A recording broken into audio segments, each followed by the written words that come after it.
This video will show you how to replace the igniter on a PelPro pellet stove. Always disconnect your power to the stove prior to performing any work. To remove the access panel, just loosen them a few turns. You don't have to remove them, and once the panel is loose, it can be lifted up out of the way.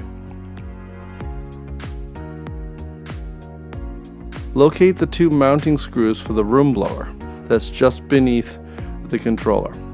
Once these screws have been removed, the blower will lift free from the stove and you can set it aside. With the blower removed, the igniter is easily accessible and the wires can be seen. The igniter is located in the center rear of the mechanical cabinet, just above the air intake tube. The igniter is held in place with a key set screw.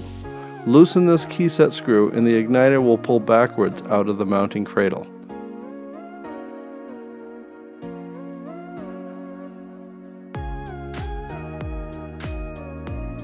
Disconnect the two wires from the main harness and remove the old igniter. To install your new igniter, put the new igniter into the mounting cradle and make sure that the back of the igniter is flush with the mount. Turn the key set screw to tighten your igniter in place. Reconnect the two wires for the igniter that go to the main harness.